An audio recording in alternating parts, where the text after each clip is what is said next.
Welcome everyone to This Explainer.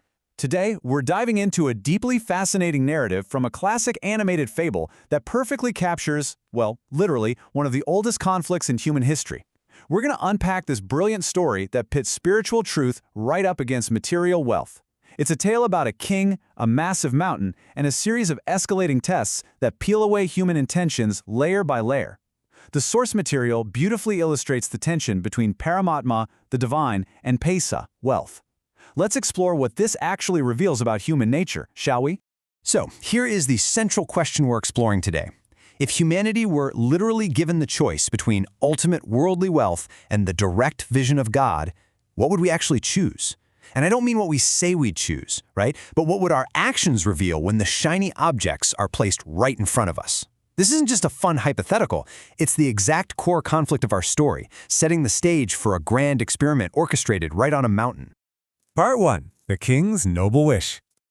Okay, let's dive into this. Our story begins not with greed, but with absolute selflessness. It starts with a king who already has everything a ruler could possibly want. According to the source, this was a profoundly kind, incredibly devoted king. He took great care of his people, and in return, they absolutely loved him for it. His devotion was actually so pure that God was pleased and appeared to him, offering to grant him absolutely any boon he desired. Now, because his kingdom was already peaceful and prosperous, the king didn't ask for more land or riches or power. Instead, his only wish was a collective blessing. He just wanted his subjects to experience the exact same divine vision, the same overwhelming joy that he was experiencing in that very moment. Now, God initially smiles at the king's innocence, explaining that it simply isn't possible for everyone to see the Creator's true form, and kindly asks him to choose something else. But the king persistently pleads. He says, "Lord, honor my request. Your vision will bring my people immense joy and understanding." It's just such a beautiful, selfless intention. Touched by his pure devotion, God finally agrees, telling the king to gather his people and bring them to the mountain the next morning. Before we take a single step up that mountain, we really need to define the exact stakes of this explainer. What the king was trying to share was Paramatma, a term meaning the supreme soul or the ultimate spiritual truth. It represents absolute peace and divine connection. The opposing force in this story, which is about to make a very heavy appearance, is Paisa, representing worldly wealth and material distraction. The king is offering his people Paramatma, but as we'll see, Paisa has a powerfully strong gravitational pull. Part 2. The Journey Begins. Let's move to and see how this builds. The king is absolutely overjoyed. He has his soldiers announce the incredible news, and the next morning, the base of the massive mountain is just packed. We can actually view this physical journey as a mirror of their spiritual test. At the base, you have total unity and total optimism. The path up the mountain represents the test of their resolve, and the peak is the ultimate reward, the vision of God. The physical climb literally requires leaving the world behind, step by step. Part 3. The Lure of Copper and Silver. Almost as soon as the journey begins, the optimism hits a wall. The crowd encounters their very first obstacle, a massive pile of copper coins. And immediately, greed takes over. More than half of the entire kingdom abandons the journey to God right there on the spot, turning back to fill their pockets with mere copper. Over 50%. The king is understandably shocked.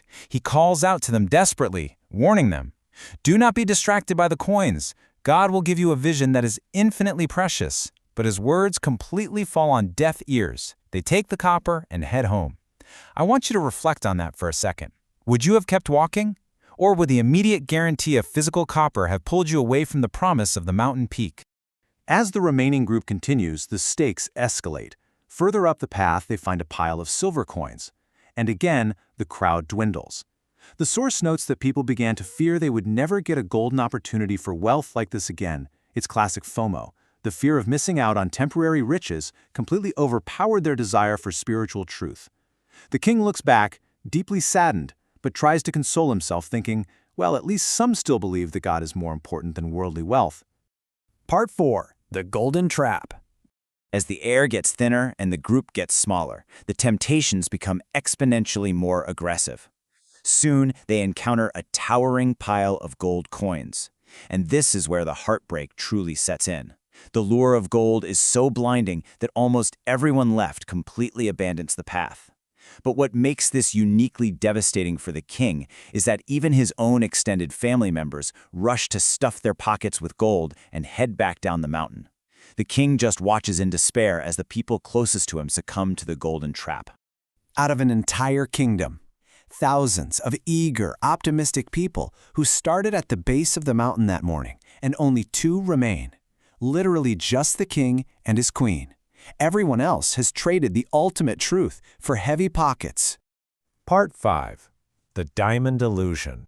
Now, what's really interesting about this slide is you'd think that anyone who could walk past piles of gold would be completely immune to material temptation, right? But the fable introduces one last, devastating illusion. A little further up, they find a glittering pile of diamonds.